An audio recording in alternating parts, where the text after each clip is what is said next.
If you're a producer who spent any time in the productivity space or business space, you'll have heard of a book called The 7 Habits of Highly Effective People by Stephen Covey. Covey, I don't know how you pronounce that. Now, this book changed the game for me as a business person who was in the music production space, but also as a producer, I thought about these 7 habits and realized that nothing quite like this existed for music production. So today I want to present to you my 7 habits of highly effective music producers. Now, this stuff here is probably for more intermediate level producers and up. So if you're a brand new beginner producer and you don't know where to go from here, make sure you check out our free training below on the new producer roadmap so you can get started on the right track, and then come back and watch this video where things will make a little more sense.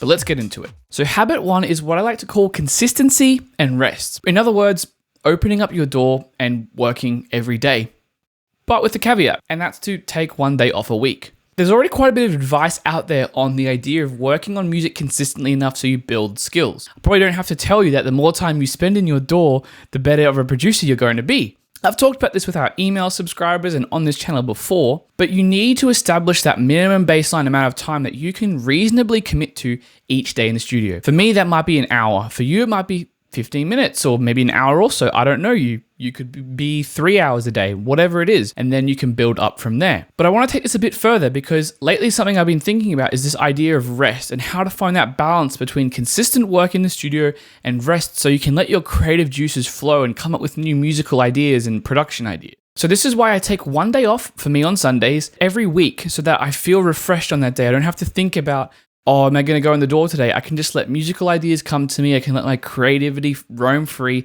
And then back on the Monday, I'm ready to go again, back in my regular production routine. In addition to this, I also recommend that you have time to cool off each day. For example, if you work 9 to 5 and come home and have dinner, maybe you can spend 15 to 30 minutes in the studio. But if you're spending all of your non-work time just in the studio, you're going to very quickly burn out. So in addition to having that studio time after work or before work or whenever it is for you, make sure that you find time to rest, whether it's going for a walk or spending some time with a loved one or reading a book, whatever you do to wind down, because that is also going to refuel you on a more regular basis for making music.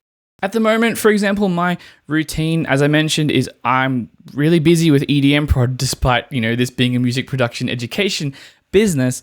I don't have a lot of time for making my own music, so I'm committing to 30 minutes a day, Monday through Saturday, and taking Sundays off. For you, as I mentioned, it might be after work for 15 minutes, or if you work on every day except Saturday, maybe you do Sunday through to Friday, and then you do on your lunch break or something like that. Whatever works for you, establish a clear schedule that's reasonable for you as a human, as a producer, stick to it, and make sure there's plenty of rest in between there. So habit number 2 is to improve. Now, this isn't just normal improvement, getting your skills better, but it's to upskill with your door open, preferably while working on a song idea. Have you ever taken a course or watched a tutorial and had this really cool idea like, hey, I'm going to try this bass sound design modulation technique on my next track? But then you actually never end up doing it. It's all well and good to learn new skills, but what really matters is deliberate implementation in your music. This is why nowadays I always recommend that if you're going to watch a tutorial or take a course, have your door open. It can be on a second monitor or another window, whatever your setup is, and immediately implement what you're learning from that video or source. That way you can discover the concept, immediately learn from it in a practical way, and then you can reuse what you've learned in the future. But I do want to take this a step further because I don't think it's enough to just practice something in the door once in isolation and then kind of never end up using it again, which is also what happens. I think it's important that you're using these new concepts or ideas that you're learning from these tutorials and courses in the context of a full track that you're working on. This is important because if you're just going to use something in isolation once off, it's useless. Now, maybe you'll say you can bounce out a sound idea or something like that to use in a future session, and that's fine too. If you're doing that, that's great. But if you're, say, learning a new mixing technique and you do it with some practice stems, but never on an actual track that you've made, it's probably not going to be that helpful. So I'd recommend, where possible, implementing these things in the context of something you're already working on, or using that idea to spark a new song idea that ends up becoming something of its own. Whilst there still is value in practicing things in isolation as much in the context of real music production, making finished songs, that's where I want you to put your energy when learning and improving your skills. Okay, so number 3 is what I like to call steal and reference. Now, this is where you can use samples, MIDI packs, presets, plugins, reference tracks and also musical ideas as triggers for ideas in your own track, tastefully. Because you've probably heard of the idea of good artists copy, great artists steal. But maybe you've never quite understood what this actually means.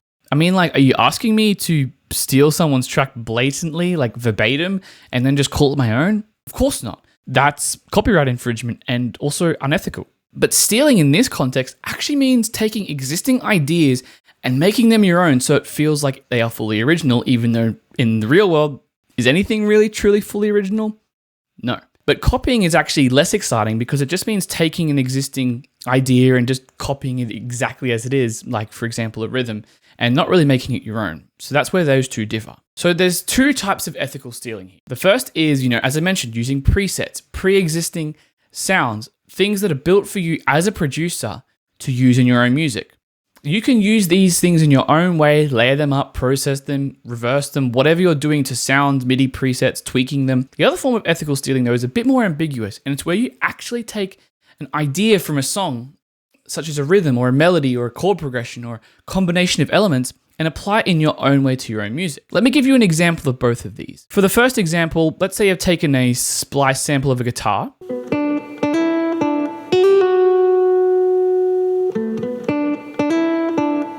I've reversed it, pitched it down, and loaded it into a Ableton Simpler to chop it up. This is the first type. The second type of ethical stealing would be to take the rhythm from a track that I like. And I've been really enjoying Skrillex, Fred Again, and Floden's Rumble, and I love the bass line pattern. It's like a nice kind of spacious, no rhythm, and then these fast 16th notes. Yo, listen, you hear that? Killers in the jungle. Killers in the jungle. Killers in the jungle. And I'm going to use that same rhythmic idea with my guitar chops to make a really interesting, unique rhythm.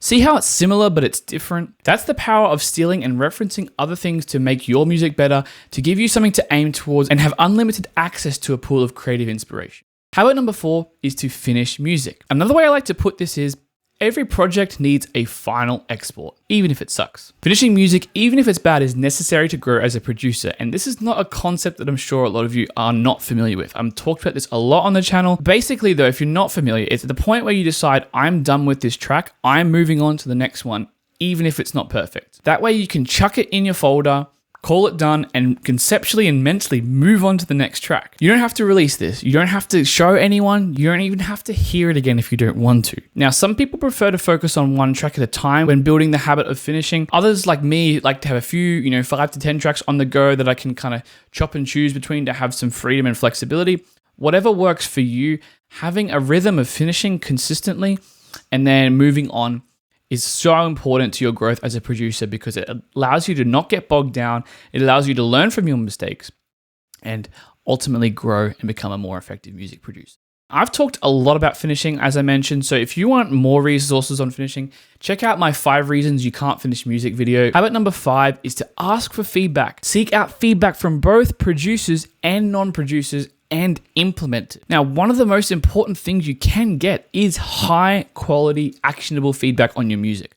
But as I mentioned, if you just get it from producers, it's not really going to stack up. Producers can often give you objective, detailed advice, whereas listeners who are fans of your genre but not necessarily producers will give you big picture advice. The problem is producers are really analytical and don't really, even though they're trying to make good music, give you big picture advice. As probably my mastermind students can attest to, I really dive in deep on the technical stuff when listening to their music and giving them feedback. Producers will tell you stuff like, the snare needs to be 3 dB louder, or the chord progression doesn't resolve properly, or the limiter is ruining the dynamics and crushing the master too much. But music fans, on the other hand, who appreciate your style of music, i.e. not your mum, will tell you stuff like, oh man, this song just sounds boring and repetitive, or it's just not that memorable or catchy, or I just don't really feel the vibes in this song. It doesn't feel right. This stuff is vague and nebulous, but it allows you to dig deep into the core root problems in your track. The core idea, the arrangement, the musical stuff that really defines the song. Of course, once you dig deep, it always translates into something practical, detailed. For example, the melody might suck. For example, the arrangement might not have enough variation in the elements, or Again, the chord progression doesn't resolve well. This happens so often. If you're a new producer, just make better chord progression. Seriously, it's not. Just use a chord motion chart. It's really easy. So get this feedback and then implement it at different stages of your song. When you're just relying on yourself and not implementing feedback, you get in your own head. You're in a studio like this. No one's talking to you. You're making all your own decisions and you can't really get that outside feedback that is necessary to take things to the next level. So get feedback. Habit number 6 is to build your sound over time. You need to find what works about what you've already done, tweak it, and reuse it. This is a big part of not only becoming a better producer, but a more distinctive, a more unique producer who is known for their signature sound. Now, curating your sound does happen through a few initial intentional steps, which I do actually cover in my Find Your Sound course, which I'll leave a link for in the description. But beyond this, it's actually something you can go and dive into yourself in your previous project. Your previous projects may or may not uniquely define the vision for your sound that you have for the future, but there are always going to be little things that you liked about this track or that track that you are definitely going to be reusing, and that's fine. So go through your projects, take some time, and find those little kick samples, those little presets, that bass patch, that MIDI chord progression, save them into your production library, build it up, and then reuse those elements in your new songs. And slowly but surely, you'll develop an ear and a bunch of resources for what defines your sound as a producer. And lastly, habit number 7 is to just enjoy the process. This is an important habit because what's the point otherwise? If making music becomes a grind at any point, and for any producer who hasn't experienced, unfortunately, it will probably, it's worth evaluating your mindset and what you're thinking at that time. For example, you need to ask yourself, are you really enjoying the process? And if not, what is getting in the way? Are you expecting to make a hit song every time you open the door? You've probably got unmet expectations. Is your workflow dragging you down and making you slower? Probably need to find a better approach to making the music you want to be making. Maybe you need to stop using certain plugins or something like that. Or do you even like the style or sound you're making?